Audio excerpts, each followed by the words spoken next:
Because sometimes the environmental work that we gotta hype myself up, get the Moorish idol ready. Okay. Bringing real positive change to the natural environment is really exhausting. I know lots of my friends, and myself included, feel really inspired to do a lot of great environmental work and sometimes can feel disillusioned and disappointed when the need for systemic or cultural change only results in something small, such as the reduction of straws or getting people to recycle. And the big issues such as plastic pollution or the need to reduce waste and not just recycle are largely ignored. And I realized that there's a huge mental toll that environmentalists face because no matter what we do, there's some element of advocacy involved, whether it's an education piece or asking people to change or trying to get a certain law to be changed. All of these things can be enormous tasks and feel like a huge amount of responsibility for sometimes a sole person to handle. So I wanted to talk about mental health and how I've personally tried to regulate it and manage it and stay positive and have a healthy sense of optimism and a realistic sense of optimism towards the causes that I try to champion. And one thing that I think makes it especially hard for environmentalists to take care of their mental health is that most of us don't have the ability to check out from our work. Wherever we go, it follows us. And I say this because from personal experience, me and my peers became very interested in environmental work because it was our passion or our hobby or the thing that we did to de-stress from life. For example, I would often go to parks or go out to nature reserves to de-stress from life and the daily toll of work or school. But now that that's become my career, I've become more and more aware of the challenges that even these places of respite actually face. So for example, I might look at a lot of invasive species and I start feeling a sense of impending doom, even though I went to that place to take care of myself because I wanted to get away from life. And yet it comes back to me. Forget about balance in life. You're going to work 25 hours a day non-stop on your business. You won't have a life. And so I think this phrase, do what you love and you'll never work a day of your life, is also not exactly true, because when you do what you love, you end up working 24/7 and you have very little work-life separation. And so I think work-life balance is something a lot of environmentalists have to work on because they have to find and reclaim a lot of their life aspects of their life. So what are the ways that we can fix this? I think the first thing we can do is find hobbies that are completely unrelated to the environment. So for one, I've taken up like chess, and I know chess is really popular right now because of this recent Netflix series. But I think doing something that you can completely take off your mind of your work or anything that is related to your work is really important so that you're not constantly thinking about the same thing all the time. The second thing I want to talk about is making sure that we're always checking in with ourselves periodically. So don't go and stress yourself out and push yourself to that limit and then suddenly go and binge watch Netflix series, because this kind of pattern of doing so much and then suddenly doing nothing at all is very unhealthy and doesn't ultimately help you take care of your mental health in the long run. So making sure that you're doing stuff periodically, exercising 2 times a week or playing chess once a day or something like that will help you lower your stress levels on a daily basis to help take care of yourself on a daily basis, so as to make sure you're not reaching that tipping point where you might burn out or break down. And the next thing I want to talk about is also finding your community. I know when I first got into the environment, I found it very difficult because everyone around me didn't really seem to care about the environment. But once I got into university and I was in this major, suddenly everyone cared about the environment, and I found like-minded people, and that really helped me a lot with my mental health. I found mentors who cared about the environment, and I found peers as well.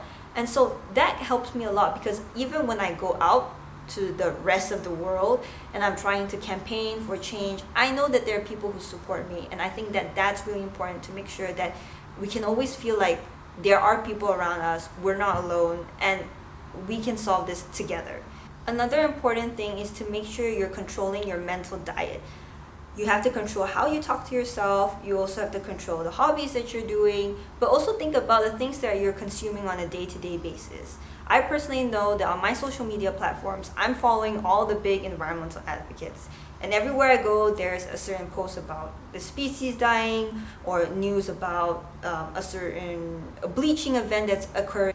Even when I'm going on social media to take a break, I'm being bombarded by a lot of content that I might not be able to emotionally take in. So I think that being able to control what you see and when you see it is really important. So whether that means making an entirely separate account that's separate from the news that you take, like making an Instagram account and only following, friends that are just about, fun things and not things that are related to work or the things that I need to be doing or advocacy or charity work. Those are the things that are important.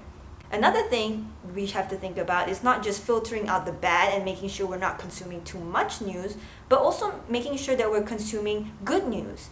So, for example, my professor, who I work under, sends us emails every Friday that is either good or great news Friday, and it's all about the great news or good news that has about the environment that has been taking place. Knowing that there is good work being done is really important to keep our spirits alive, to keep our optimism alive, and to make sure that we have this healthy sense of motivation that doesn't result in bitterness, tiredness, anger, or whatsoever, or guilt even. And this is really important, I feel, for environmentalists, because I think a lot of us end up feeling bitter or too tired or just exhausted, and it makes us become even more angry. And that anger doesn't do any good for ourselves or for even the people who we're trying to convince to change. For example, lots of people are very against becoming vegetarian or vegan because they feel attacked. And I think I think shaming people and attacking people often comes from an environmentalist sense of anger and anger at the world for not changing. Because why can't people just change? It's just a change that will eventually help the greater good, and people are just so selfish. Like, I understand. That's how I think sometimes too. But it will ultimately only make you more bitter when people don't change, and also make it very difficult for people to change because they suddenly feel attacked, they want to defend themselves, and that open space to change is suddenly closed. I know it can be difficult to mentally check out because some of the issues that we're advocating for directly impact our identity, our lives, and our community. For example, there are people who are advocating against dams because those dams will flood their homes and their community. So these are the issues that I feel like people find the most difficult to check out from because it's constantly affecting them, their livelihoods, and the way of life as they know it. Your job is to always bring that message across to everyone and as many people as you can, but it is not your responsibility to change others because making that your responsibility will only cause you to feel bitter and angry. Because the world's problems are not for one person to shoulder, it's everyone's responsibility to take care of the environment. And so making sure you don't put yourself in that kind of thought process where I need to be doing this, I need to be doing this, will stop you from feeling bitter because then you can start feeling more empowered and less disempowered. And the second thing is to try to find alternative means to solve the situation in a different way. For example, orangutans might be extinct in the next 10 to 50 years, but the main causes of these are deforestation and poaching. And while there are organizations that are trying to fight against these two causes, there are also organizations that are taking orangutans that have been sold in the pet trade, just taking them back with no questions asked and trying to rehabilitate them back into the forest. And so while this doesn't help the situation directly about deforestation and poaching or pet trade, it does help save some orangutans' lives. So I think in some situations, it's about trying to find alternative ways to make the situation better, even when sometimes the main issue cannot be addressed.